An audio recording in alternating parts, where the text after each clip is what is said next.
Notre page santé s'intéresse aujourd'hui à la relation entre notre patrimoine génétique et le cancer. Depuis les années 2000, plusieurs gènes à facteur risque élevé, c'est comme ça qu'on dit, ont été identifiés. Ils font maintenant l'objet d'un dépistage prédictif. Jusqu'à il y a quelques mois, 3 gènes étaient ciblés. Aujourd'hui, le nombre de ces gènes sous étroite surveillance a considérablement augmenté. Le centre Léon Bérard de Lyon est pilote sur cette avancée. Reportage tourné avec Marine Zamit. Bonjour madame, comment allez-vous? Cette patiente a été soignée pour un cancer du sein il y a 11 ans. Aujourd'hui, on va lui proposer un nouveau test de dépistage basé sur les prédispositions génétiques de sa famille où de nombreux cas de cancer se sont déclarés. Car on sait à présent identifier une partie des gènes responsables.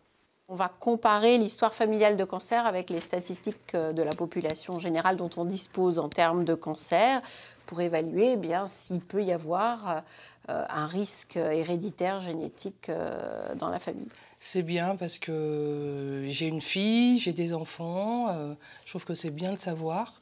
Pour être plus surveillé, parce qu'on est quand même plus surveillé, et on peut prendre le cancer, détecter le cancer plus ou moins à temps. Je vous fais juste ouvrir la bouche. Pour effectuer cette analyse des risques génétiques, un simple prélèvement buccal et une prise de sang suffisent désormais, car dans chacune de nos cellules se trouve notre ADN sous forme de chromosomes. Depuis plusieurs années, les généticiens ont identifié 3 gènes à surveiller particulièrement, des gènes au nom barbare de BRCA1, BRCA2 et plus récemment PALB2. Si l'un de ces gènes dysfonctionne, on sait que les risques de développer un cancer du sein ou des ovaires sont 6 à 7 fois supérieurs. Auparavant, il fallait plus d'1 an et demi pour avoir les résultats de telles analyses génétiques. Aujourd'hui, avec ces séquenceurs à haut débit, c'est beaucoup plus rapide. Une évolution technique qui a également permis d'identifier de nouveaux gènes à risque. On peut désormais cibler non plus 3, mais 13 gènes. Des logiciels bioinformatiques très puissants repèrent en une seule fois les éventuels dysfonctionnements sur ces gènes qui seront ensuite analysés par les biologistes. Car parmi tous les défauts ciblés par le séquenceur, tous ne sont pas forcément cause de cancer. Dans cet exemple concret, on a 17 variations détectées par la machine.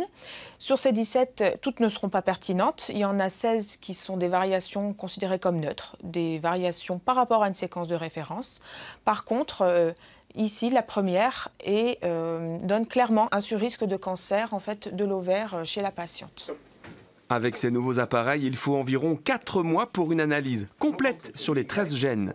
Des milliers de femmes sont quotidiennement dépistées et en cas de risque accru, un suivi spécifique peut être mis en place.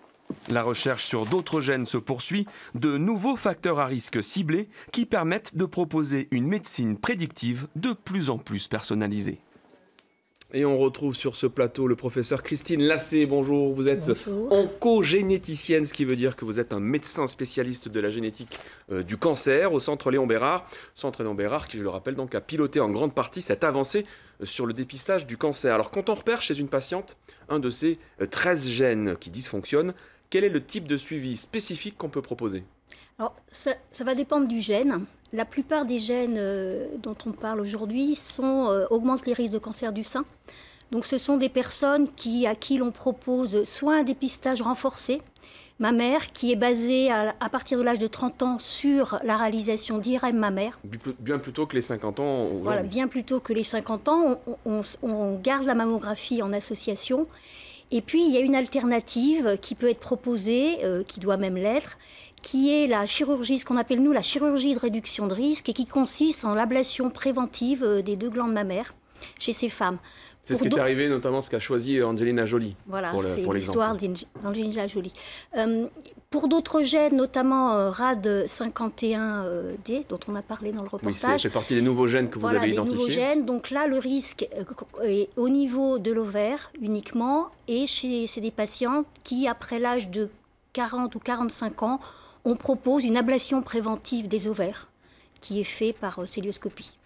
Alors, dans le reportage, on dit que les premiers gènes repérés, le fameux BRCA1, BRCA2, depuis 15 ans, les risques ont augmenté de x6 à x7. C'est la même chose pour la dizaine de nouveaux gènes que vous avez identifiés? Alors, pour la dizaine de nouveaux gènes, le risque... il est grand quand même. Il est grand quand même, hein, il est au moins de 4.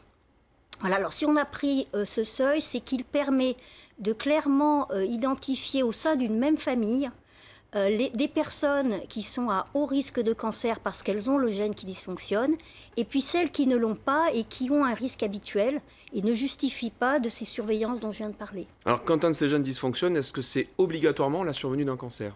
Non. Alors c'est là où les choses peuvent effectivement paraître un peu compliquées, c'est-à-dire que... c'est pas parce qu'on a ces gènes qui dysfonctionnent que forcément on va l'avoir. Notre patrimoine génétique ne détermine pas tout, et le gène qui dysfonctionne ne conduit pas obligatoirement à un cancer.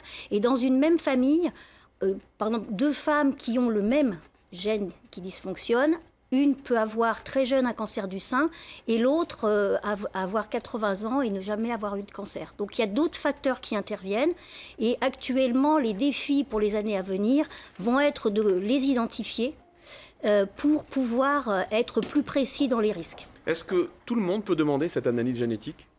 Alors non, il y a un repérage des familles à qui les analyses génétiques peuvent être proposées, qui est lié en fait à la reconstitution de la généalogie, de l'histoire familiale des cancers. Donc il y a un travail en amont des analyses génétiques que l'on demande aux familles de faire. Et dans les centres d'oncogénétique, eh bien, il y a un travail au départ d'évaluation. Et l'analyse est proposée à des familles qui répondent à des critères précis. Ces critères pourront être moins strict dans les années qui viennent, mais on reste quand même aujourd'hui sur un repérage familial. On suppose que cela coûtait un peu cher quand même.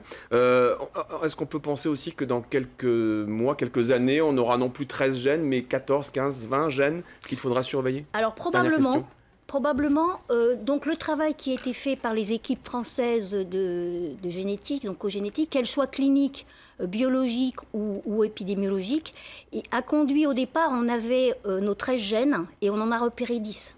Mais parmi les 7 qui n'ont pas été retenus, il y en a 2 ou 3, notamment Check2 et ATM, qui pourraient rapidement être associés. On verra donc ça dans quelques mois ou dans quelques années. Merci beaucoup, professeur Lassé, de nous avoir parlé de cette surveillance sur nos gènes.